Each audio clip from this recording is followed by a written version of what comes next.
ചെന്നൈയിൽ ഇറാനിയൻ കവർച്ച സംഘത്തെ അമർച്ച ചെയ്യാനുള്ള ശ്രമത്തിനിടെയാണ് കഴിഞ്ഞ ദിവസം ഒരാൾ വെടിയേറ്റ് മരിച്ചത്.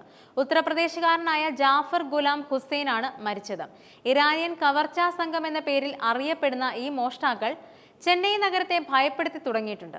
ബുധനാഴ്ച തരമണിയിൽ പോലീസ് ഏറ്റുമുട്ടലിൽ കൊല്ലപ്പെട്ട ജാഫർ ഇറാനിയൻ കൊള്ളസംഘത്തിലെ പ്രധാനിയായിരുന്നുവെന്നും പോലീസ് അറിയിച്ചിട്ടുണ്ട്. മാല തട്ടിപ്പറിക്കലാണ് സംഘത്തിന്റെ പ്രധാന മോഷണം.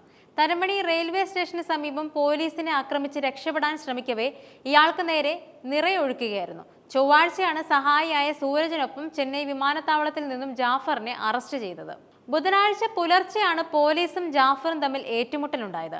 മോഷ്ടിച്ച സ്വർണം കണ്ടെത്താനായി പോലീസ് തരമണി മേഖലയിലേക്ക് കൊണ്ടുപോയപ്പോൾ ജാഫർ പോലീസിന് നേരെ നിറയൊഴിച്ച് രക്ഷപ്പെടാൻ ശ്രമിക്കുകയായിരുന്നു. സ്വയം പ്രതിരോധിക്കാനായി അയാളെ വെടിവെച്ച് കൊല്ലുകയായിരുന്നുവെന്നും പോലീസ് അറിയിച്ചിട്ടുണ്ട്.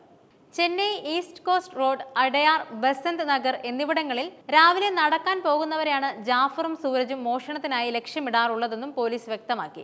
1970കളിൽ ഇറാനിൽ നിന്നും നിരവധി ആളുകൾ ഇന്ത്യയിലെത്തി മുംബൈയുടെ പ്രാന്തപ്രദേശങ്ങളിൽ താമസമാക്കി. ഇതിൽ ഉൾപ്പെട്ടവരായിരുന്നുകൊണ്ടാണ് ഇറാനിയൻ കൊള്ളക്കാർ എന്ന പേര് വീണത്. കവർച്ച മാത്രമാണ് ഇവരുടെ തൊഴിൽ, പ്രത്യേകിച്ചും ആളുകളുടെ ശ്രദ്ധ തിരിച്ചുള്ള മാല തട്ടിപ്പറിക്കൽ.